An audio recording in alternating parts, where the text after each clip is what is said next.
Hi everyone, this is Denise with Liquid Color, and today we are going to be taking a look at adding honey or glycerin to some watercolor paints to help the composition of that paint when we put them into a palette to dry. So many of you know that I like to work out of dry paints, and that is for a couple of reasons. It's easier to transport them, it's easier to keep them clean and not contaminated. And then when I did my skin tone palette in a different video, I had added some honey to some of the wells of my Turner watercolors to help the consistency of those paints in the palettes, because I've used them before and they do have a tendency to crack and dry. For some of the colors, like my burnt sienna, it did work, and then for others like cinnabar, it still cracked quite a bit in the palette. It's still going to stay in there, it's pretty firm, but I did have some issues with the cracking, so I wanted to go ahead and do a video today about adding different amounts of honey or glycerin to our paints to see if that would help the consistency of them when they are dry.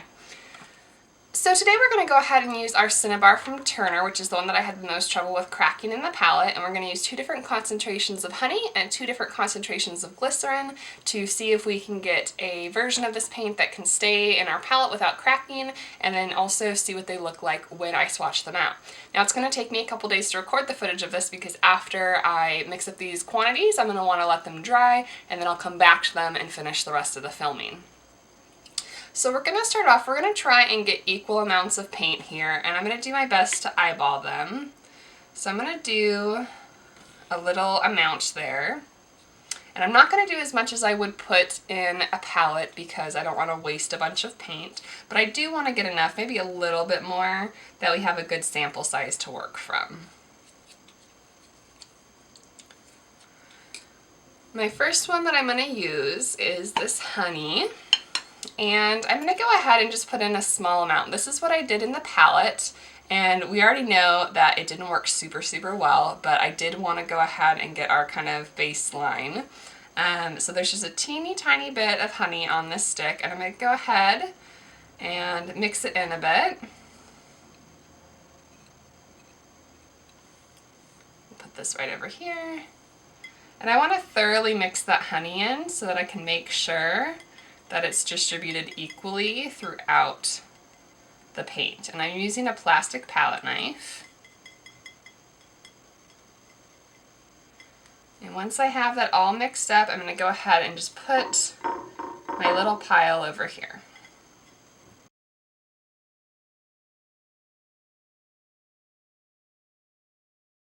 Okay, now for the second one, I'm going to go ahead and add some more honey to this. So I'm not going to clean off my palette just because we're adding a higher concentration of what we've already used. I'm going to clean off my toothpick so it's a little bit easier to go back into the honey with, and I'm going to put out the same amount of paint that I did before.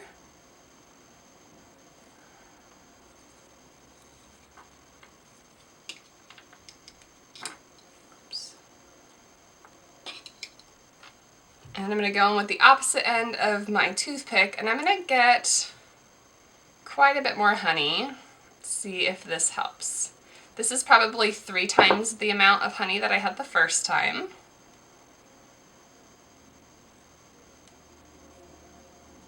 It's still not a ton of honey. If you can see here on the camera, it's just this little area right here. I don't want to add too much, or it's going to be really sticky and not dry. I'm not sure how much that amount is because I haven't worked a lot with adding honey to my own pigments. There are pigments, as you probably know from watching this channel, that already have honey in them, like M. Graham and Mission Gold. This palette knife is really difficult to use. I'm going to try and find my metal one.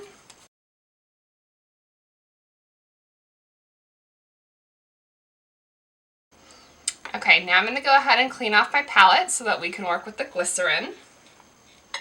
Alright, so if you don't know what glycerin is, this is the Wilton brand, and it's specifically sold for food grade actually, for icing colors, but you can get glycerin in any pharmacy. It's usually found near the first aid, I believe, and it's a plasticizer. Helps the paint from drying out, and it's commonly used in the base formula of watercolors, but sometimes when there isn't a lot of it added, it doesn't create as silky of a consistency as some others. It has a similar consistency to the honey. It's a little bit more fluid, so I'm going to use the toothpick in the same way to go ahead and get it out. First I'm going to put down my color. And I do know with glycerin that you use a lot less of it, so I'm going to try and get enough on my toothpick here so that a teeny tiny drop is formed next to my color. I don't know if you can see that, there's one drop right here. And then I'm going to mix it together with the paint. From what I've read about glycerin, you really don't want to overdo it, so again I'll do one with the very small amount, and then I will do one that has about 3 times that amount, just like I did with the honey.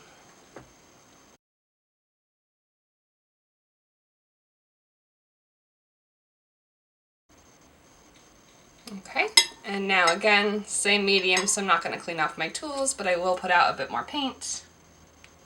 And now I'm going to add in a large drop. If I can. I'm actually going to go in for one more. This is about twice the size of the drop I had before, and I want to get that 3 times the amount. So there's one big drop and one little drop here. Before I had one little drop, so should be about the same amount comparatively, like with the honey.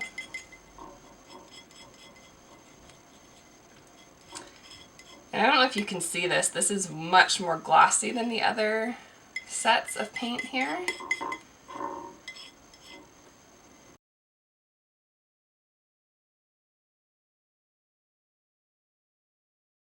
Alright, so I have my tiny bit of honey, more honey, tiny bit of glycerin, more glycerin, and I'm going to go ahead and put out just a sample group here. That's just plain paint, nothing added to it. Now I'm going to go ahead and let these dry. It might take a day or two, and then I'll come back and we will see what they look like and then swatch out some colors as well. Alright everyone, we are back. It's been 2 days since I've let these dry on this plate. Just as a reminder, we've got our color straight from the tube here. This is the color mixed with a tiny bit of honey, and this is mixed with about 3 times as much honey as this one. This one is mixed with 1 little drop of glycerin, and this one was the equivalent of 3 little drops of glycerin. So right from the start when we take a look at these, or even touch them, this first one is definitely the hardest of it, and these two here are still hard, but they have a little give when you touch them. And then we've got our third versions here and here, which have a very glossy, silky consistency. Now none of these split the way this, the one I had in my palette did. This one cracked quite a bit, and I'm not sure if it's because of the tension. When it was spread on all 3 walls here, it was like pulled apart when it dried. I'm sure that had something to do with it. But I wanted to go ahead and try and re-wet them and see how they do for us. So I could use a really stiff brush like a filbert, but I want to use a brush that I would normally use for painting to try and get an accurate representation of how easy or not easy they are to pull up. So let me go ahead and label my paper here real quick so it's easy to tell, and then we will go ahead and swatch them out and see what we find. And then just once again to clarify, this doesn't mean 3 times as much honey as paint, it just means 3 times as much honey as the one next to it. I'm sorry that my methods aren't completely accurate, or I don't have like set measurements for you. I thought about using measuring spoons, but I was going to be going through way too much paint in order to get the ratios right. So hopefully you can just tell by how much paint I had and how much I mixed it with, and kind of scale up from there for your own purposes. So let's go ahead and try and re-wet this first color. It re-wets okay. There's definitely some color that comes off of it.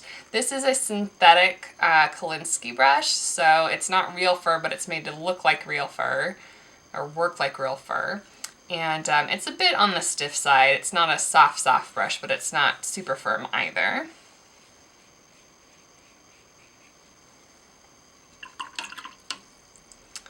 And then we'll go into our honey. This one has, it's interesting, it doesn't re-wet any differently than the first one, but it has almost like a creamier appearance, whereas this one is definitely, there's like dark pigment and light pigment. This one is more uniform throughout.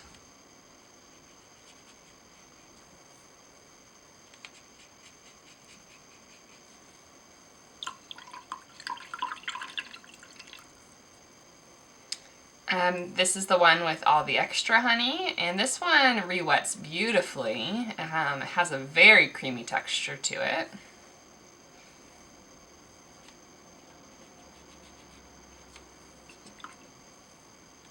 And it is definitely flowing the best on the paper.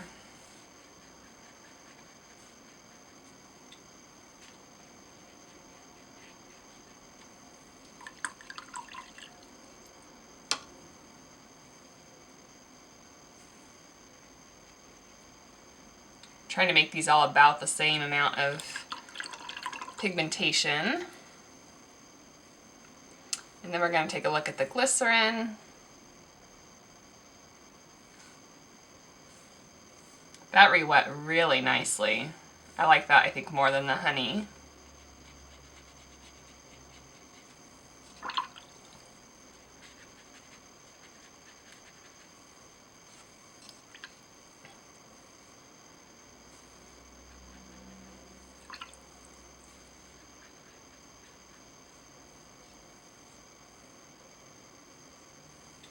And then here's the one with all the extra glycerin in it.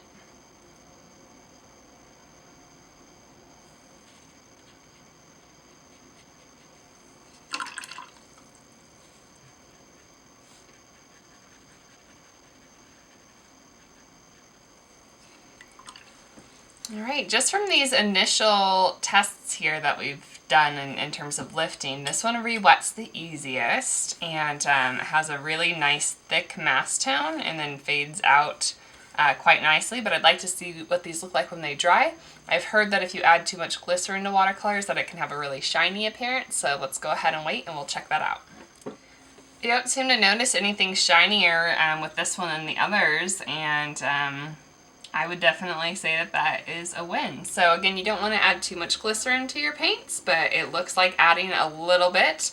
Again, that was glycerin. You can pick this up at the pharmacy in the first aid section, or this is Wilton's glycerin for cake icing, or you can use honey if you have that on hand, and it will help it lift a little bit better than this originally from the tube.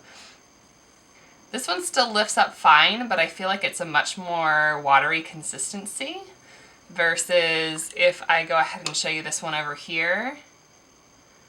It's got this nice creamy appearance to it.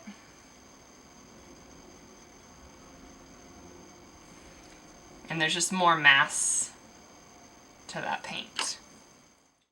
So at the end of this video, I'm just going to be swatching out a couple more swatches for you in mass tone, diluted, and then a tiny little opacity test at the top there over the names that are written. And I hope this video was helpful, that if you have any cracking paints at home that you need a little bit of extra plasticity to them, that you can try out either honey or glycerin, and hopefully that will help any issues that you might be having.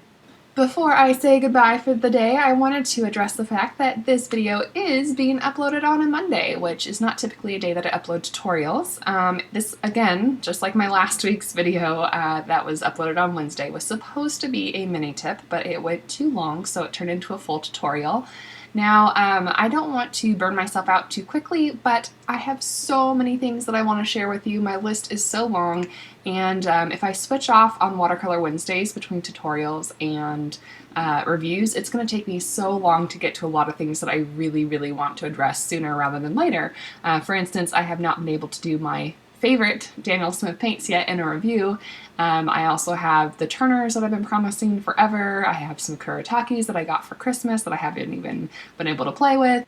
I want to be able to do overviews on different types of papers and brushes and Oxgall, and I mean there's so many things that I want to do. So for the time being, I don't want to promise forever, but for the time being I'm going to be uploading tutorials on Mondays and my reviews on Wednesdays, and then my Color Spotlight mini-series on Fridays until we wrap up with that series and I come out with a new one in its place as well. So I hope that you are ready for more content because I have it for you. Thanks so much for joining me today. Don't forget to like, subscribe, and if you feel so generous to go ahead and click on the support button on my page to throw $1 or $2 my way. That would really help out all of this new content that will be coming your way very shortly. Thank you so much and have a wonderful day.